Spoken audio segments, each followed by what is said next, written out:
Hello प्यारे बच्चों, क्या हाल चाल है आप सभी के डियर स्टूडेंट्स। नवदीप सर की फिजिक्स की क्लास में आप सभी का स्वागत है प्यारे बच्चों। तो देखिए प्यारे बच्चों, आज अपने एक नया चैप्टर स्टार्ट करने जा रहे हैं। चैप्टर का नाम है चुंबकत्व और चुंबकीय पदार्थों के गुणधर्म। ठीक है, आपकी बुक का चैप्टर नंबर 8 है। तो एक छोटा सा चैप्टर है, वैसे तो ठीक था, यानी इतना ज़्यादा छोटा भी नहीं था, लेकिन अब जो आपके बोर्ड है उसने इसको बहुत छोटा कर दिया। ठीक है, तो इसमें जो सबसे पहले पढ़ेंगे अपने सामान्य परिचय और कुछ महत्वपूर्ण परिभाषाएं, और फिर जो टॉपिक है ये आपके सिलेबस का है उदासीन बिंदु। जो 60% सिलेबस आपका बचा है उसमें उदासीन बिंदु नाम का ये टॉपिक है। ठीक है, तो एक चीज ये समझ लो कि सबसे पहले अपने मैं वो चीजें कराऊंगा कि जो इस चैप्टर में काम आने वाली चीजें हैं, मतलब कि वो सिलेबस से काट दी गई हैं, लेकिन उसके बिना ये चैप्टर को करना थोड़ा मुश्किल है। ठीक है, तो पहले अपने वो यानी सारी परिभाषाएं वगैरह और जो मेन मेन चीजें हैं वो सारी अपने पढ़ने वाले हैं इसमें। और उसके बाद अपने इस उदासीन बिंदु, ये तो एक पेज का टॉपिक है। बाकी क्या है कि सारा जो चैप्टर है बाकी उसमें जो मेन मेन चीजें हैं काम आने वाली वो सारी करेंगे। तो चलिए बच्चों, स्टार्ट करते हैं आज की वीडियो एक नई एनर्जी के साथ। तो देखिए बच्चों, इसमें जो चैप्टर आपका चुंबकत्व और चुंबकीय पदार्थों के गुण, तो सबसे देखो, आज जो अपने यानी कि पहला पार्ट है इसमें मैंने सारा चैप्टर डाल दिया है। अब इसमें से जो अपने काम का पार्ट है, मतलब कि जो अपने सिलेबस में है, वो तो इतना ही है, ये वाला उदासीन बिंदु, क्योंकि ये बुक में सेम ही दिए हुए थे, तो इस कारण मैं आपको यही करवा रहा हूँ ये वाला टॉपिक। और बाकी क्या है इसमें कि बाकी सारा जो चैप्टर है ये वाला आपका काटा हुआ है। ठीक है ना, तो ये सारे चैप्टर के नोट्स आपको मैं सारे के दे दूंगा, लेकिन जो करवाने वाली चीज है वो यही करवाऊंगा, यानी कि जो 60% सिलेबस में है। तो सबसे पहले जो चुंबक है, तो चुंबक क्या होता है कि एक ऐसा पदार्थ जो लोहा, निकल, कोबाल्ट आदि को आकर्षित करने का गुण रखता है, चुंबक कहलाता है, और इस गुण को चुंबकत्व कहते हैं। चुंबक क्या होता है, सामान्यतः अपने लोहे को कह देते हैं, लेकिन ये निकल, कोबाल्ट इनको भी क्या करता है, आकर्षित करता है। अब चुंबक दो प्रकार का होता है, एक प्राकृतिक चुंबक होता है और एक कृत्रिम चुंबक होता है। प्राकृतिक जो प्रकृति द्वारा बनाया हुआ चुंबक है, और कृत्रिम जो मनुष्य द्वारा तैयार किया हुआ चुंबक है। तो प्राकृतिक चुंबक क्या है कि सर्वप्रथम एशिया के मैग्नीशिया नामक स्थान पर, एशिया में एक मैग्नीशिया नामक का द्वीप था, वहां पर क्या था कि एक ऐसा पदार्थ मिला जो लोहे, निकल और इसको कोबाल्ट को आकर्षित कर सकता था। इसे मैग्नेटाइट कहा गया, या आपने केमिस्ट्री में पढ़ा भी होगा, और इसका रासायनिक सूत्र Fe3O4 होता है। इसे ही प्राकृतिक चुंबक कहा जाता है। ठीक है, तो वहां पर वैसे मैं आपको स्टोरी बता दूं क्या हुआ था कि वहां के जो गडरिये थे, मतलब जो भेड़ें चराने वाले होते हैं, उन्होंने शिकायत की थी कि उनके जो पैरों में वो पहनते थे जो शूज वगैरह, तो उसमें क्या होती थी, कीलें लगी होती थी। ठीक है, नीचे की साइड, ताकि वो नीचे से घसे ना। तो उसमें क्या था, उनको ऐसा वहां पर फील होता था जब वो बेड़े चराने जाते थे, तो वहां पर जो जब पहाड़ों पर जाते थे वो या चट्टानों पर चढ़ते थे, तो उनको एक तरह का आकर्षण महसूस होता था भी हमारे जो जूते हैं यहाँ पर चिपकते हैं। बाद में वहां पर जब खोज हुई तो वहां पर मैग्नेटाइट मिला, और इसी को प्राकृतिक चुंबक कहा गया। फिर अब कृत्रिम चुंबक, तो ये मानव द्वारा निर्मित होते हैं। और कृत्रिम चुंबक के भी दो प्रकार है, स्थायी चुंबक और अस्थायी चुंबक। तो स्थायी तो वो होते हैं जो परमानेंट रहेंगे, हमेशा एक बार चुंबक बना दिया उसको। तो इसको देखो, स्थायी चुंबक है वो एल्निको से तैयार करते हैं, मतलब एल्यूमिनियम, निकल और कोबाल्ट से। और अस्थायी चुंबक क्या है, नरम लोहे या नरम स्टील के होते हैं। इन्हें जब चुंबकित किया जाता है तब तक चुंबकित रहते हैं, मतलब जितना टाइम इनको उपयोग में लेना है तब तक चुंबक बने रहेंगे, बाद में नॉर्मल बन जाएंगे। इनका उपयोग जनित्र, मोटर आदि में किया जाता है। देखो, थोड़ा थोड़ा ऊपर ऊपर से बता रहा हूं मैं, ओवरव्यू आपको दे रहा हूँ, सारा डिटेल में नहीं करवा रहा हूँ आपको। ठीक है, अब नेक्स्ट है दंड या छड़ चुंबक के सामान्य गुण। अब ये छड़ चुंबक क्या होती है बच्चों, छड़ चुंबक आप लैब में देखना, ऐसे एक लोहे का टुकड़ा होता है। ठीक है ना, लोहे का टुकड़ा होता है, इसको चुंबक बनाया होता है परमानेंट, इसको छड़ चुंबक बोल देते हैं अपने। तो इसमें क्या होता है कि ये धातुओं को आकर्षित करते हैं, इसके दो ध्रुव होते हैं, एन और एस। और ये ध्रुव होते क्या है कि चुंबक के सिरों पर जो आकर्षण होता है लोहे को खींचने का, वो चुंबक के सिरों पर अधिकतम होता है, और मध्य में क्या होता है बच्चों, न्यूनतम होता है, ये वाला जो आकर्षण होता है। तो इस कारण क्या होता है कि जो इसके सिरे हैं जहां पर ये ज्यादा आकर्षित करते हैं, उसको एन और एस ध्रुव कह देते हैं। वैसे भी ये प्रयोग भी है एक, कि अगर अपने एक चुंबक लेके और उसको लोहे के बुरादे पर रखे, तो जो वो उसके किनारों पर ज्यादा चिपकता है लोहे का बुरादा, तो वो ध्रुवों के कारण चिपकता है। ठीक है, और स्वतंत्रता पूर्वक लटकाने पर चुंबक को यह उत्तर दक्षिण दिशा में व्यवस्थित हो जाता है। तो मतलब कि क्या होता है कि जब इसको लटका देते हैं तो ये उत्तर दक्षिण दिशा में व्यवस्थित हो जाता है। ऐसा क्यों होता है, वो अपने कारण पढ़ेंगे, वो अपना टॉपिक सिलेबस में है भी, जिसको भूचुंबक तब कह देते हैं। मतलब पृथ्वी का खुद का चुंबकीय क्षेत्र होता है, तो वो पृथ्वी क्या है उस चुंबक पर बल लगाती है। अब नेक्स्ट है, ये पॉइंट भी इंपॉर्टेंट है कि चुंबक के दोनों ध्रुव युग्म के रूप में रहते हैं, इन्हें अलग नहीं कर सकते, और चुंबक को तोड़ने पर प्रत्येक टुकड़ा नया चुंबक बन जाता है जिसके दो ध्रुव होते हैं। अभी चुंबक को जितने मर्जी भागों में आप विभाजित कर दो, वो क्या है, हर एक आप क्या है दो ध्रुवों को अलग अलग नहीं कर सकते भी, एन पोल अलग कर लो, एस पोल अलग। अगर मान लो आपने चुंबक को बीच में से दो भागों में से काट दिया, ऐसे मान लो ये चुंबक आपके पास, ठीक है, और ये एन पोल है इसका और ये एस है, ठीक है, नॉर्थ और साउथ पोल। अगर ऐसे काट दोगे तो अब ये वाला भाग ऐसे नहीं भी इसमें एन पोल ही बचा, अब इसका एन और एस बन जाएगा, और इधर भी क्या बन जाएगा, एन और एस नया बन जाएगा। तो इस प्रकार नए बन जाते हैं, ठीक है। और समान विपरीत ध्रुव एक दूसरे को आकर्षित, समान एक दूसरे को प्रतिकर्षित करते हैं। और ये लोहे व दंड चुंबक में विभेद इसी आकर्षण प्रतिकर्षण के आधार पर दिया जाता है। मतलब अगर आपको डायरेक्ट कह दें भी एक सामने दो टुकड़े पड़े हैं, इसमें से चुंबक कौन सा और लोहा कौन सा है, तो अब उनको पहचानेंगे, पता कैसे, भी चुंबक के पास दोनों को पास लेके आएंगे, ठीक है, पास लेके आएंगे, तो जो लोहे का टुकड़ा होगा वो चाहे चुंबक के उत्तरी ध्रुव के पास लेके जाओ चाहे दक्षिणी के पास, वो तो चिपकेगा ही चिपकेगा। लेकिन अगर मान लो दो समान चुंबक हो, फिर तो नहीं, फिर तो उनके जो ध्रुव होंगे प्रतिकर्षण होगा, आकर्षण होगा उस हिसाब से, ठीक है, विपरीत और समान ध्रुव के कारण। लेकिन जो लोहे का टुकड़ा है वो दोनों साइड चिपकेगा चुंबक के, तो दोनों साइड चिपकेगा तो मतलब क्या होगा, मतलब वो आपका लोहे का टुकड़ा और दूसरी क्या है, चुंबक है। छड़ चुंबक में चुंबकीय प्रेरण का गुण विद्यमान रहता है, तय किसी पदार्थ को चुंबक बना देता है। अब इसको चुंबकीय प्रेरण बोल देते हैं, मतलब एक चुंबक के प्रभाव में दूसरे किसी पदार्थ का चुंबक बनना, उसको विद्युत चुंबकीय प्रेरण बोलते हैं, ठीक है। वैसी है, जैसी रंगत वैसी जैसी संगत वैसी रंगत, वैसे वही चीज हो जाती है यहाँ पर, समझ आई बात। तो वे पदार्थ जो चुंबक से प्रतिकर्षित होते हैं प्रतिचुंबकीय पदार्थ कहलाते हैं। अब नेक्स्ट है चुंबक से संबंधित महत्वपूर्ण परिभाषाएं। तो सबसे पहले चुंबकीय अक्ष है। तो अक्ष क्या होता है कि जो इसके नॉर्थ और साउथ यानी उत्तरी या दक्षिणी ध्रुव से को मिलाने वाली जो काल्पनिक रेखा होती है, इसको इसका क्या बोल देते हैं, अक्ष बोल देते हैं। ये वाला क्या है, यहाँ पर अक्ष है। फिर नेक्स्ट है कि चुंबक की प्रभावकारी लंबाई। तो ये क्या चीज होती है, ये सारी परिभाषाएं आपके काम आने वाली हैं आगे, इस कारण करवा रहा हूं कि चुंबक के दोनों ध्रुवों के मध्य लंबाई को चुंबक की प्रभावकारी लंबाई कहा जाता है। यह चुंबक की ज्यामितीय लंबाई की 5/6 गुना होती है। मतलब कि जो ध्रुव होते हैं ना वो थोड़े से अंदर की साइड होते हैं, बिल्कुल किनारों पर ना होके चुंबक के थोड़े अंदर की साइड होते हैं। तो ये चुंबक की लंबाई तो है कैपिटल एल, लेकिन जो इन ध्रुवों के बीच की लंबाई है ये क्या होती है, 5/6 एल या स्मॉल एल से इसको दर्शाते हैं। इसको चुंबक की प्रभावकारी लंबाई कहते हैं। भी एक्चुअल लंबाई अलग होगी, प्रभावकारी थोड़ी अलग होगी, प्रभावकारी कम होगी। तो इसको आप ऐसे समझ सकते हो कि अगर ये 6 सेंटीमीटर लंबी कोई चुंबक है तो ये प्रभावकारी लंबाई इसकी 5 सेंटीमीटर होगी, मतलब आधा सेंटीमीटर इधर से और आधा इधर से क्या होगा, जो ध्रुव होंगे वो थोड़े अंदर होंगे। तो इसको चुंबक की प्रभावकारी लंबाई कह देते हैं, ठीक है। फिर एक है चुंबकीय यामयोत्र। अब इसको समझ लो, ये आपके भूचुंबकत्व वाला टॉपिक आएगा, उसमें काम आएगा। देखो क्या होता है चुंबकीय यामयोत्र, कि किसी छड़ चुंबक को स्वतंत्रता पूर्वक लटकाने पर स्थिर अवस्था में उसके चुंबकीय अक्ष से गुजरता हुआ ऊर्ध्वाधर तल चुंबकीय यामयोत्र कहलाता है। भी आप क्या करो, कोई भी एक चुंबक ले लो, ऐसे छड़ चुंबक, ठीक है।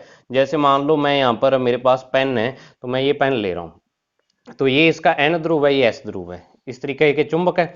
तो इसका अक्ष ऐसे होगा, इसके साथ ही चुंबक कैसे होगा अक्ष, जो इसके नॉर्थ और साउथ पोल को मिलाने वाली रेखा। तो अब इस अक्ष में से गुजरता हुआ ऐसे एक प्लेन बना दो आप ऐसे, ठीक है। पहले इसको क्या करना पड़ेगा, लटकाना पड़ेगा। तो लटका दो पहले आप इसको बांध के, और फिर इसके अक्ष में से गुजरता हुआ एक तल बनाओ। इस तल को ही अपने क्या बोलेंगे, चुंबकीय यामयोत्र बोलेंगे। अब इस तल का क्या उपयोग होता है, सारा कुछ वो अपने आगे पढ़ेंगे। संसार का नक्शा जो होता है इसी तल के आधार पर बनाया जाता है, ठीक है ना। तो इतना यानी जबरदस्त यूज है इसका। अब चुंबकीय ध्रुव प्रबलता। अब ये देखो, जो आवेशों में क्या होता था, जो ऐसे आवेश होते थे ना, किसी कोई भी आपका कण है जो उसका क्या होता है, गुण होता है आवेश जो होता है, वैसा ही क्या है यहाँ पर ध्रुव प्रबलता होती है। आवेश का काम यहाँ पर कौन करता है, ध्रुव प्रबलता करती है, इसको एम से दर्शाते हैं। तो स्मॉल एम यहाँ पर वही काम करता है जो कि विद्युत क्षेत्र में क्यू करता था, ठीक है। ध्रुव प्रबलता क्या होती है कि ध्रुव द्वारा, चुंबक के किसी ध्रुव द्वारा अन्य ध्रुव या चुंबकीय पदार्थों को आकर्षित करने की सामर्थ्य ध्रुव प्रबलता कहलाती है। और इसका मान m बराबर F/b होता है। F क्या है, उस चुंबक द्वारा उत्पन्न किया गया चुंबकीय बल, और ये चुंबकीय क्षेत्र, चुंबकीय बल और चुंबकीय क्षेत्र का अनुपात। और इसका जो मात्रक होता है वो एम्पियर इंटू मीटर होता है, ठीक है, ये देख लेना आप कैसे बना हुआ है सारा, मैं इतना डिटेल में नहीं बताऊंगा। उत्तरी ध्रुव की ध्रुव प्रबलता प्लस एम और दक्षिणी ध्रुव की ध्रुव प्रबलता माइनस एम मानते हैं, ये भी आपको याद रखनी। जैसे प्लस माइनस आवेश होते थे ना, बिल्कुल वैसे ही यहाँ पर ये मानी हुई चीज है कि प्लस माइनस एम क्या होते हैं, इनकी ध्रुव प्रबलता होती है। फिर चुंबकीय ध्रुव से संबंधित कूलाम का नियम आ जाता है। तो जैसे कूलाम ने आवेश के लिए नियम दिया था, वैसे चुंबक के लिए भी दिया था। तो वही m1 m2 ध्रुव प्रबलता के बल समानुपाती होता है। अगर आपने क्या करें कि m1 m2 ध्रुव सामर्थ्य वाले दो चुंबकीय ध्रुवों को r दूरी पर रखें, तो यहाँ पर जो बल आएगा वो पहले क्या था कि q1 q2 बटा आर स्क्वेयर था, यहाँ पर म्यू नॉट 4 पाई m1 m2 बटा आर स्क्वेयर आ गया। ठीक है, म्यू नॉट यहाँ पर क्या है, निर्वात की चुंबकशीलता है। ये सारा कुछ आप पिछले चैप्टर में पढ़ चुके हो, म्यू आर वाला सारा कुछ, तो इसको देख लेना। अब यहां से इकाई ध्रुव की परिभाषा आती है। तो यदि m1 m2 1 ampere into metre हो, r 1 मीटर हो, तो f बराबर ये वो ये इकाई आवेश की परिभाषा भी ये इकाई ध्रुव की है। तो समान निर्वात में दो समान ध्रुव सामर्थ्य वाले ध्रुवों को 1 मीटर की दूरी रखने पर यदि उनके मध्य 10⁻⁷ न्यूटन का बल कार्य करे तो इकाई ध्रुव कहलाता है। समझ आई बात। फिर आता है चुंबकीय क्षेत्र रेखाएं या बल रेखाएं। तो बल रेखाएं क्या होती हैं, किसी चुंबकीय क्षेत्र में चुंबकीय बल रेखाएं वे काल्पनिक रेखाएं जो उस चुंबकीय क्षेत्र की दिशा को प्रदर्शित करती हैं। तो अब इसको आप साथ साथ पैरेलल लेके चलो। जो आपका चैप्टर था ना विद्युत क्षेत्र वाला, विद्युत बल रेखाएं थी, वैसी चुंबकीय बल रेखाएं हैं। वहां पर अपने क्या कहा था कि विद्युत बल रेखाएं क्या करती हैं, किसी बिंदु पर विद्युत क्षेत्र की दिशा को दर्शाती हैं। यहां पर अपने कहेंगे चुंबकीय क्षेत्र की दिशा को दर्शाती हैं। ठीक है, तो अब नेक्स्ट चुंबकीय बल रेखाओं के गुण, तो ये बंद वक्र के रूप में होती हैं। वो भी बंद वक्र के रूप में थी, जो चुंबक के एन ध्रुव से निकलकर एस में प्रवेश करती हैं, लेकिन चुंबक के अंदर इसकी दिशा एस टू एन होती है।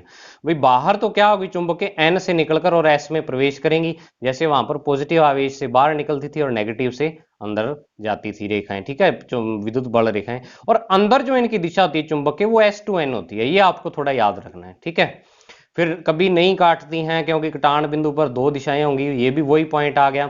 और स्पर्श रेखा उस बिंदु पर चुंबकीय क्षेत्र की दिशा, ये भी वही पॉइंट आ गया। चुंबकीय बल रेखाएं एक दूसरे के समांतर होती हैं, और जिस स्थान पर रेखाएं पास पास होती है चुंबकीय क्षेत्र की तीव्रता प्रबल होती है, जिस पर दूर दूर होती है वहां कम होती है। तो ये सारा कुछ क्या है, वो सारा पहले वाला सेम ही है। ठीक है, तो ये थोड़ा आपको इंट्रोडक्शन देना जरूरी था। अब बात आते हैं अपने आज के पॉइंट पर, जो क्या है न्यूट्रल पॉइंट, उदासीन बिंदु। उदासीन बिंदु आपको समझने से पहले एक चीज ये ध्यान रखनी पड़ेगी कि हर एक जो चुंबक होती है उसका खुद का एक चुंबकीय क्षेत्र होता है, और जो अपनी पृथ्वी है ये भी एक चुंबक की तरह व्यवहार करती है और इसका खुद का एक चुंबकीय क्षेत्र होता है। ठीक है, अलग अलग चीजें दोनों कि एक चुंबक का भी चुंबकीय क्षेत्र होगा हमेशा, और एक जो पृथ्वी है इसका भी खुद का चुंबकीय क्षेत्र होगा। तो देखो क्या है कि समतल पर स्थित किसी दंड चुंबक की चुंबकीय क्षेत्र रेखाएं चुंबकीय क्षेत्र तथा पृथ्वी के चुंबकीय क्षेत्र के क्षैतिज घटक के परिणामी क्षेत्र के कारण ही वक्राकार प्राप्त होती हैं। अब इसके कहने का मतलब है भी, जो ये आपको मुड़ी हुई रेखाएं दिख रही है ना, तो ये क्या है कि एक तो यहां पर इस चुंबक का चुंबकीय क्षेत्र है, मान लो चुंबक का चुंबकीय क्षेत्र B1 है, और पृथ्वी का चुंबकीय क्षेत्र यहां पर B2 है। तो अब जो अपने को यहां पर जो ये चुंबकीय बल रेखाओं के कारण यहां पर चुंबकीय क्षेत्र की तीव्रता मिलेगी, जो B तीव्रता होगी वो इन B1 और B2 का क्या होगी, परिणामी होगी। अपने को परिणामी रूप में देखने को मिलता है, तभी ये रेखाएं अपने को मुड़ी हुई ऐसे मिलती हैं। तो इसके कहने का मतलब है भी अपने को हमेशा जो चुंबकीय क्षेत्र मिलता है वो परिणामी होता है। किसका, चुंबक के खुद का, और पृथ्वी वाला उसमें साथ में मिला हुआ होता है। अब यहाँ पर इन्होंने ये क्यों कहा है कि चुंबक का पृथ्वी के क्षैतिज चुंबकीय क्षेत्र, तो ये पृथ्वी का क्षैतिज तो चुंबकीय क्षेत्र अपने पढ़ेंगे भी ये क्या चीज होती है। आप इसको एक बार यही मान के चलो कि पृथ्वी का चुंबकीय क्षेत्र है, बस क्षैतिज वर्ड एक बार अपने दिमाग से निकाल दो, क्योंकि ये अपने आगे पढ़ेंगे डिटेल में आएगा। तो क्या होता है कि चुंबक के समीप चुंबक का अपना क्षेत्र प्रबल होता है, जहां पृथ्वी के क्षैतिज चुंबकीय क्षेत्र का प्रभाव नगण्य रहता है। मतलब चुंबक के पास तो चुंबक का क्षेत्र ज्यादा होगा और पृथ्वी वाला कम होगा, परंतु चुंबक से दूर चुंबक का चुंबकीय क्षेत्र घटता जाता है, अतः पृथ्वी के क्षैतिज चुंबकीय क्षेत्र का मान अधिक होता जाता है, यानी पृथ्वी वाला मान बढ़ता जाता है। इस प्रकार चुंबक से कुछ दूर वे स्थित वे बिंदु जहां पृथ्वी के चुंबकीय क्षेत्र का क्षैतिज घटक और चुंबक के चुंबकीय क्षेत्र बराबर और विपरीत दिशा में होते हैं, वहां परिणामी क्षेत्र का मान शून्य आ जाता है और उसे उदासीन बिंदु कहते हैं। भी क्या है कि आपको पता है पृथ्वी का भी चुंबकीय क्षेत्र होगा और चुंबक का भी होगा, तो इन दोनों का प्रभाव के कारण अपने को कई ऐसे बिंदु मिलते हैं जहां पर ये दोनों क्षेत्र बिल्कुल एक जैसे हो जाते हैं, लेकिन इनकी दिशा विपरीत होती है।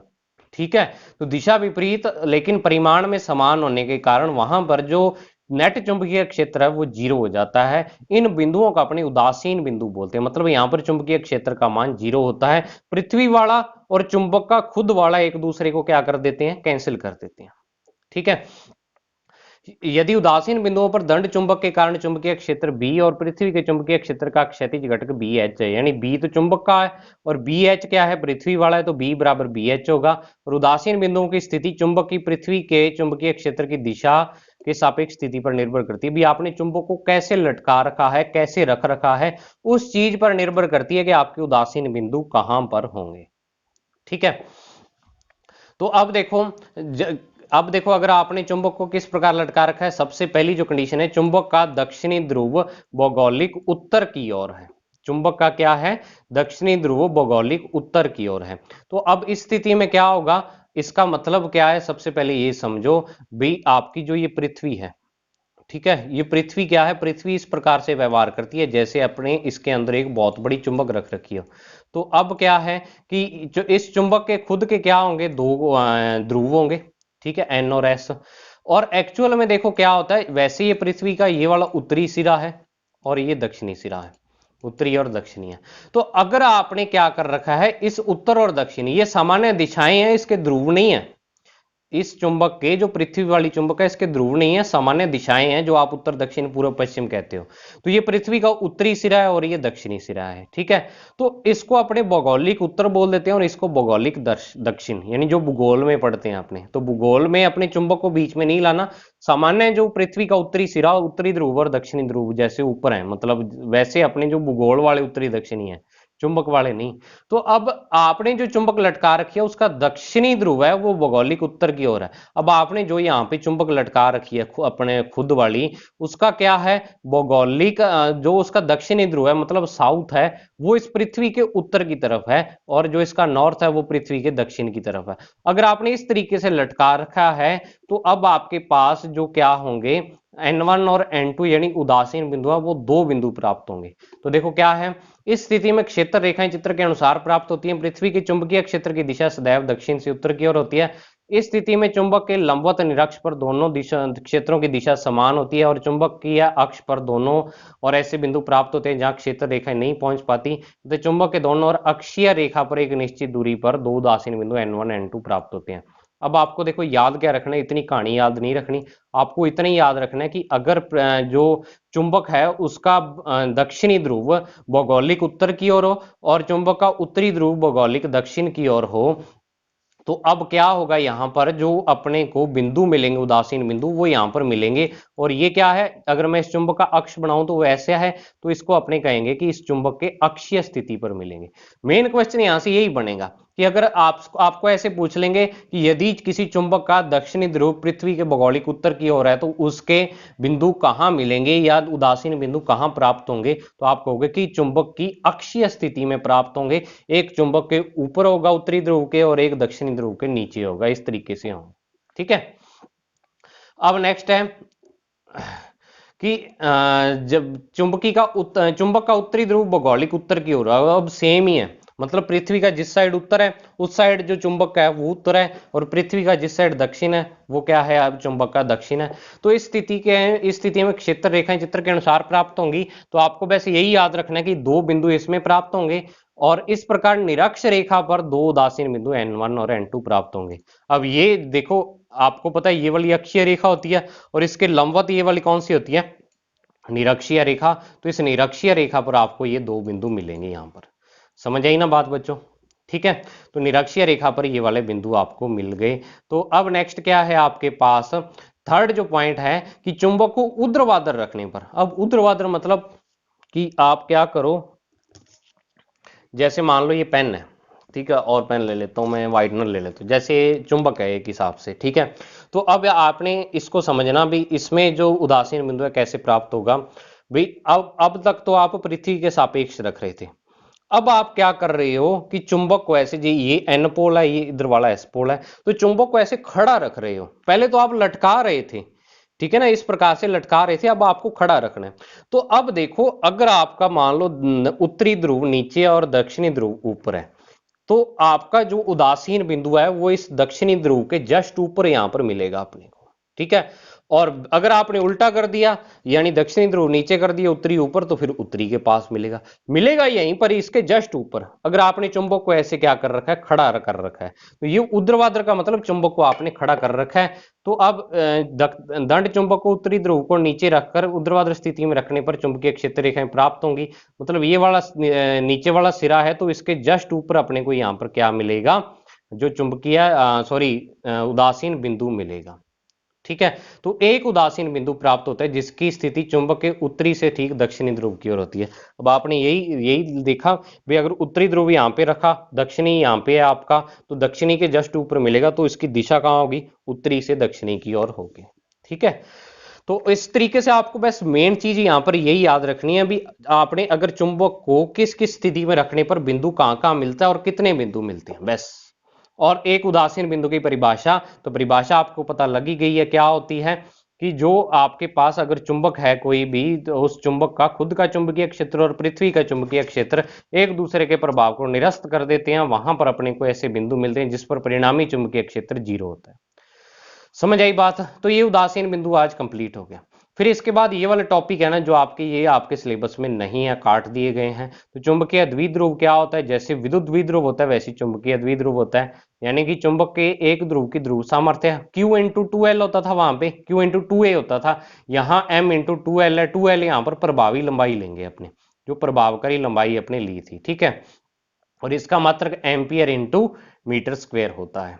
ठीक है, वहां पर क्या होता था, कूलम इंटू मीटर होता था, तो यहाँ पर एम्पियर इंटू मीटर स्क्वायर। और इसकी दिशा एस पोल से एन पोल की ओर लेते हैं, दिशा भी है वैसी है। यहाँ एस पोल नेगेटिव की तरह व्यवहार करता है, एन पोल पॉजिटिव की तरह, तो वहां भी अपने विद्युत द्विध्रुव की जो दिशा लेते थे वो नेगेटिव टू पॉजिटिव लेते थे।